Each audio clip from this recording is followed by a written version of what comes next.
অস্ত্র না থাকলে অস্ত্র রিকভারি লাগে, তার বডিতে লাগবে, একজন আসামি হতে পারে। অস্ত্র কি জয়েন্ট পজিশন হয়?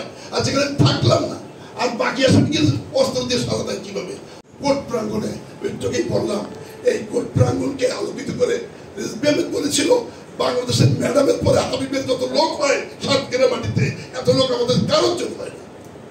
তাই আজকে প্রিয় বন্ধুরা, আমার আবেগগুলো বলতে এসেছি, আমি আজকে খালাস, আমরা সবাই খালাস। এই কেসের 4 জন বাদে 46 জনের খালাস।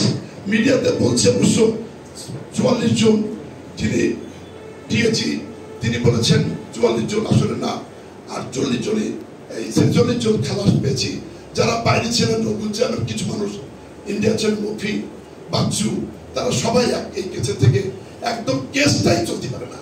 আমি একটু ব্যাখ্যা না দিলে নয়, অস্ত্র না থাকলে অস্ত্র রিকভারি লাগে, তার বডিতে লাগবে, একজন আসামি হতে পারে। কিন্তু আমাকে দিল জয়েন্ট পজিশন, আর জয়েন্ট পজিশন এই যে পিপি কথাগুলো দেখে সেদিন বলে জয়েন্ট পজিশন। আচ্ছা, অস্ত্র কি জয়েন্ট পজিশন হয়? আর যেখানে থাকলাম না আর বাকি আসামি কি অস্ত্র দিয়ে সাজা দেয় কিভাবে? হয়রানিমূলক কেস, নির্যাতনমূলক কেস, পৈশাচিক কেস, এই কেস দিয়ে আমাদের মেরে ফেলতে চেয়েছিল। আর আমরা জেল থেকে দেখেছি, টিভিতেও দেখেছি পিপি সাহেবের আস্ফলন এবং এই কেসের বাদী এবং বাদীর জামাইয়ের আস্ফলন। বলেছে এরা একটা লাশ আসবে কলকাতা ফুটবল মাঠে, ওই 50 জনের লাশ এই ফুটবল মাঠে আসবে, এই প্রতিহিংসা। এটা হয় একজন ব্যক্তি, তারপর তো সে, আমি এদের বিরুদ্ধে বলতে আসিনি, আমি আপনাদের দোয়া চাই, আপনারা আমাদের লিখে আজকে বাংলাদেশের সবচেয়ে আলোকিত, আমি যেখানে যাই প্রশাসন থেকে আরম্ভ করে আমি হারাইনি আপনাদের মাঝ থেকে, এটা বলে যাই। কিন্তু আপনারাও দৃঢ়তার সাথে লিখেছেন, আবারও লিখবেন। আমি যদি অন্যায় করে লিখবেন, আমি যদি সত্যের পক্ষে থাকি, আমি কখনো মাথান্ত করবো না। আল্লাহ রাব্বুল কাছে শুকরিয়া জানাই, ভগবানের কাছে বলে আমরা সত্যের পথে আছি, থাকবো। আমি তো আগেই বলেছি 2-4 জন বিবেচনা করতে পারে, 2-4 জন অন্যায় করেছিল, সেই কেসের কিন্তু তারা কেউ হাত দেয়নি। সেই সাংবাদিক সুভাষ একটা কেস করেছিল, সেই কেসের কিন্তু সাক্ষীও কেউ দেয়নি। কিন্তু এই সাক্ষী তো চূড়ান্ত পর্যায়ে। আমি জানি কল্যাণটাকে পুলিশ ধরে নিয়ে সেই এসপি এবং ডিসি 2 জন থেকে তাদের টর্চারিং করেছে, তাদেরকে রামকৃষ্ণকে টর্চারিং করেছে, সুভাষদাকেও টর্চারিং করেছে। হিন্দু ভাইদের মধ্যে আমার এই কিছু কৃতজ্ঞ, তারা আমার এই কেসের পক্ষে কেউ কিন্তু মিথ্যা কথা বলতে চায়নি বলে তারা তাদেরকে নেওয়া হয়নি।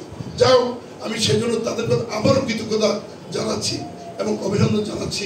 আমি তাই আজকে আমার বক্তব্য হলো, আপনারা জানেন একটি কেস পেনাল কোর্টটা বিচারপতি মোহাম্মদ আলী এবং তাহসিন আলী 33 নম্বর কোর্ট, এখানে প্রথমে পেনাল কোর্টে আমারটা আমি জামিন পাই এবং খালাস, কেসটা খালাস করে দেয় এবং বাতিল করে দেয়।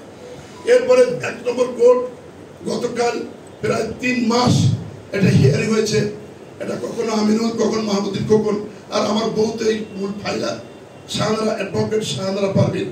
এই কোর্ট হলো 1 নম্বর কোর্ট, বিচারপতি মাহবুল ইসলাম, বিচারপতি মাননীয় বিচারপতি মুবিনা আসাদুল্লাহর মেয়ে। এনারা এই যৌথ বেঞ্চ আমাদেরকে গতকাল এই অস্ত্র এবং বোমা চলতে পারে না বলে নিষ্পত্তি করে